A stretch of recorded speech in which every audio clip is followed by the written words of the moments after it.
देखिए, हर चुनाव मुझे लगता है सिमिलर ही होता है, क्योंकि देश का जो सबसे बड़ा स्तंभ है वो अपना संविधान है और संविधान ने हर एक को अपने मत का अधिकार दिया है। और इस लोकतांत्रिक व्यवस्था में कहीं न कहीं कोई एक जो है वो पक्ष में जाएगा, कोई एक विपक्ष में जाएगा। और अगर इंडिया गठबंधन तो नहीं कह सकते, लेकिन समाजवादी पार्टी का पूर्ण समर्थन जो है वो रहा केजरीवाल जी के साथ। और अगर वो दिल्ली में विपक्ष में बैठेंगे तो मुझे उम्मीद है कि बहुत सारी जो सवाल जिन पे बीजेपी हमेशा उनकी सरकारों पे थोपती आई है, उन पे अब बीजेपी को जवाब देना पड़ेगा, जनता को जवाब देना पड़ेगा। मैडम, जिस तरीके से आप लोग चुनाव आयोग पर सवाल उठा रही थी, बीजेपी के सवाल थे, कहीं न कहीं कुछ सवाल बरकरार है आप? मैं आप लोगों का आभार व्यक्त करना चाहूँगी, क्योंकि जिस तरीके से मिल्कीपुर चुनाव में आपके मीडिया बंधुओं के द्वारा ये सामने आया है कि एक व्यक्ति के द्वारा, वो भी वृद्ध अवस्था के जो व्यक्ति हैं उनके द्वारा इतने फर्जी वोट डाले गए।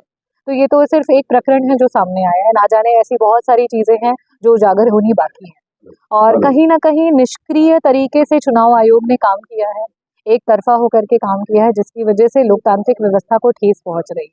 और आगे उम्मीद है कि लोकतांत्रिक व्यवस्था को मजबूत करने के लिए देश का प्रत्येक व्यक्ति काम करेगा। मैडम, अभी आप लोग ने पहले विरोध किया था इस चीज़ का, फिर पकड़ा भी अखिलेश यादव की तरफ से दिया गया था चुनाव आयोग को। तमाम सवाल उठाए थे चुनाव आयोग को लेकर, तो उस पे क्या कहना चाहिए? देखिए, खरीद-फरोख्त की राजनीति तो आप लोगों ने देखी, चाहे वो आपके महाराष्ट्र की सरकार रही हो और अभी रिसेंटली जितनी भी सरकारें बनी। तो कहीं न कहीं जनता का भी विश्वास उठता चला जा रहा है। और लोकतांत्रिक व्यवस्था को बनाए रखने के लिए, संविधान को बचाए रखने के लिए और अपने देश को बचाए रखने के लिए चुनाव आयोग एक बहुत महत्वपूर्ण भूमिका जो है निभाता है।